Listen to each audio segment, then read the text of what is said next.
आज की वीडियो में हम CSS की फ्लोट एंड क्लियर प्रॉपर्टी के बारे में सीखेंगे कि CSS में फ्लोट एंड क्लियर प्रॉपर्टी क्या होती है और इनको हम किस लिए यूज़ करते हैं। अस्सलाम वालेकुम एवरीवन, मैं हूं अंबर और आप देख रहे हैं YouTube channel programming with AK। तो यहाँ पर मैंने एक फ़ाइल बना ली है tutorial31.html के नाम से, और इसमें मैंने बॉयलर प्लेटेड करके यहाँ पर टाइटल दे दिया फ्लोट एंड क्लियर प्रॉपर्टी। अब हम इसमें क्या करेंगे, सबसे पहले हम यहाँ पर एक हम ले लेंगे इमेज, ठीक है। और इमेज लेने के बाद हम क्या करेंगे, यहाँ पर हम इमेज को जो हमने हमारा इमेज का पाथ है वो हम देंगे। अब इमेज का पाथ देने के लिए हम क्या करेंगे, यहाँ पर हमने लिखा इमेजेस, क्योंकि इमेजेस नाम के फोल्डर में मेरे पास इमेज है और ये मेरे पास इमेज है। तो अभी हम इसका अगर रिज़ल्ट देखें, यानी कि हम लाइव सर्वर पर अपने क्या करते हैं, लाइव सर्वर को रन करते हैं यहाँ पर, तो ये देखें, ये इस तरह से मुझे ये एक इमेज शो हो रही है।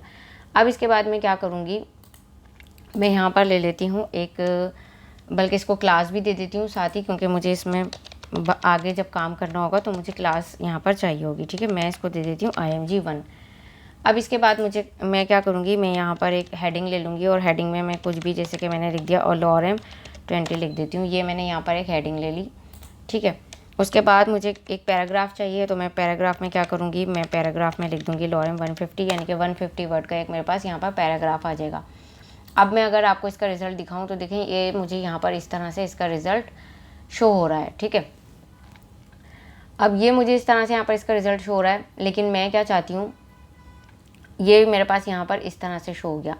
अभी देखें, इसको मैंने कोई भी यहाँ पर जो है वो फ्लोट की प्रॉपर्टी यूज़ नहीं की। फ्लोट किस लिए यूज़ होता है कि आपको कोई भी एलिमेंट राइट पर चाहिए, यानी कि राइट साइड पर चाहिए, या आपको लेफ़्ट साइड पर चाहिए, तो आप फ्लोट के थ्रू ये काम कर सकते हैं, ठीक है। किसी भी एलिमेंट को फ्लोट करना, इसलिए हम फ्लोट का यूज़ करते हैं यहाँ पर। तो अब मैं क्या करूँगी, मुझे यहाँ पर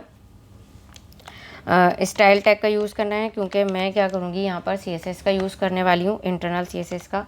तो यहाँ मैंने स्टाइल टैग का यूज़ किया, और सबसे पहले मैं क्या करूँगी, मैंने जो क्लास दी है .img1, मैं यहाँ पर उसको टारगेट करूँगी। और अब देखें, जैसे कि ये इमेज है मेरे पास यहाँ पर, और मैं ये चाहती हूँ कि ये जो टेक्स्ट है ये वाला, ये यहाँ से स्टार्ट हो, ठीक है।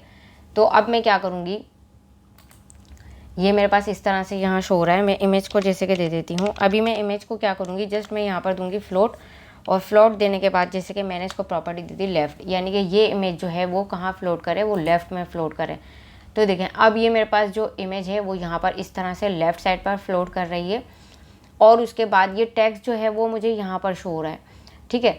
अब ये टेक्स्ट मुझे यहाँ पर शो हो रहा है, मैं ये चाहती हूँ कि मेरी हेडिंग तो यहीं पर ही इसी तरह से रहे, ठीक है। बट ये जो पैराग्राफ है, ये जो पैराग्राफ है यहाँ पर, ये वाला, ये मुझे इस इमेज के बाद स्टार्ट हो, ठीक है। ये मुझे यहाँ से स्टार्ट करवाना है। तो अब मैं क्या करूँगी, मैं यहाँ पर यूज़ करूँगी इसकी दूसरी जो प्रॉपर्टी होती है, वो मुझे किसके लिए यूज़ करनी है, जैसे कि पैराग्राफ को टारगेट कर रही हूँ, क्योंकि मुझे पैराग्राफ जो है वो इस इमेज के नीचे चाहिए, जबकि ये यहाँ से स्टार्ट हो रहा है। तो ये यहाँ से स्टार्ट नहीं करना है मुझे इसको यहाँ से स्टार्ट करना है, ये वाला जो पार्ट है, यानी कि पूरा जो पैराग्राफ है वो यहाँ आ जाए। तो उसके लिए अब मुझे क्या करना होगा, उसके लिए मुझे यहाँ करना होगा, क्लियर लिखूँगी, और क्लियर में मैं क्या करूँगी, लेफ़्ट लिख दूँगी। अब देखें, इमेज को मैंने जहाँ फ्लोट करवाया है वही चीज़ क्लियर पे मैं वही वाली वैल्यू का यूज़ करूँगी, ठीक है।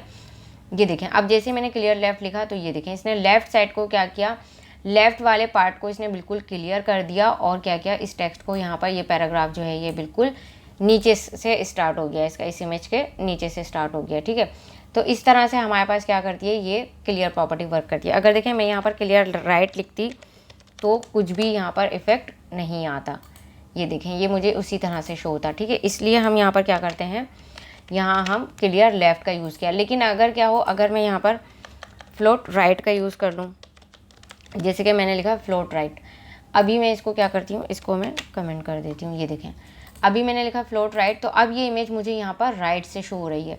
अब मैंने इसको यहाँ पर राइट पर मूव करवा दिया, लेकिन अब ये फिर पैराग्राफ यहाँ से स्टार्ट हो रहा है, मैं तो इसको नीचे से स्टार्ट करना चाहती हूँ। तो अब मुझे क्या करना पड़ेगा, अब मुझे यहाँ पर जो है इस प्रॉपर्टी में मुझे यहाँ पर लिखना पड़ेगा क्लियर राइट, क्योंकि मैंने फ्लोट कहाँ करवा दिया, इमेज को राइट पर करवा दिया। तो अब मुझे राइट से इसको क्या करना पड़ेगा, मुझे इसको यहाँ से क्लियर करना पड़ेगा। ये देखें, इस तरह से, ठीक है। अब मैंने क्या कर दिया, इसको यहाँ से क्लियर कर दिया, तो ये मुझे इस तरह से शो हो रहा है। अब ये मैंने इतना काम किया, लेकिन अगर मेरे पास एक और इमेज हो, मैं इसको भी क्या करती हूँ, यहाँ पर कमेंट कर देती हूँ, और मैं इसी इमेज को क्या करती हूँ, यहाँ से मैंने इसको कॉपी किया, और कॉपी करने के बाद मैं इसको यहाँ पर पेस्ट कर देती हूँ और इसकी क्लास को मैं यहाँ पे क्या करूँगी, चेंज कर दूँगी। जैसे कि मैंने इसको यहाँ लिख दिया और अब इसी को मैं टारगेट करूँगी यहाँ पर, यहाँ जैसे कि मैंने इसको कॉपी किया और यहाँ मैं इसको पेस्ट कर देती हूँ, ठीक है। और इसको मैं कर देती हूँ .img2 क्योंकि इसकी क्लास क्या है, 2 है, ठीक है। मैंने इसको यहाँ पर एंटर प्रेस किया ताकि ये नीचे आ जाए। अब देखिए मैंने क्या किया, फ्लोट कर दिया इसको, राइट पर था ये, इसको मैं क्या करूँगी, लेफ़्ट कर दूँगी। ये देखें, इसको मैंने कर दिया लेफ़्ट। इस तरह से भी मैं इसका यूज़ कर सकती हूँ। अब देखें, अब ये क्या हुआ, इसको मैंने फ्लोट राइट कर दिया, इसको मैंने फ्लोट लेफ़्ट कर दिया। अब ये पैराग्राफ फिर यहाँ से स्टार्ट हो गया सेंटर से, लेकिन मुझे क्या चाहिए, मैं ये चाहती हूँ कि ये टेक्स्ट कहाँ हो, ये नीचे से स्टार्ट हो, बिल्कुल इन दोनों इमेजेस के नीचे से स्टार्ट हो। ये यहाँ पर बिल्कुल भी नहीं आया, जिस तरह से ये यहाँ शो हो रहा है इस तरह से शो नहीं होना चाहिए ये, ठीक है।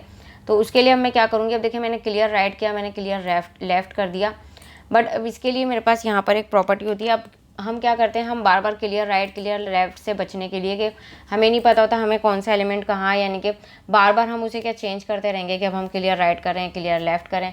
जब आप काम करते हैं तो आपको पता होता है कि आपको किस तरह का एलिमेंट कहाँ चाहिए। तो हम मतलब इन मसलों में पढ़ने से बेहतर ये होता है कि हम इसकी कौन सी प्रॉपर्टी यूज़ करते हैं, क्लियर बोथ, ठीक है। फ्लोट में हमें 2 प्रॉपर्टी मिल रही है कि फ्लोट राइट है फ्लोट लेफ़्ट है, बट क्लियर में क्या होता है, क्लियर राइट होता है क्लियर लेफ़्ट होता है और क्लियर बोथ होता है। अगर हम क्लियर बोथ कर देंगे तो क्या होगा, अब देखें क्लियर बोथ यानी कि लेफ़्ट और राइट साइड दोनों से क्या हो गया, वो क्लियर हो गया और अब वो बिल्कुल नीचे से क्या हो रहा है, ये पैराग्राफ स्टार्ट हो रहा है। ये देखें इस तरह से ये मुझे यहाँ पर शो हो रहा है, ठीक है। तो इस तरह से हम क्या करते हैं, इसको फ्लोट प्रॉपर्टी का यूज़ करते हैं, यानी कि फ्लोट एंड क्लियर दोनों प्रॉपर्टीज़ का हम इस तरह से यूज़ करते हैं।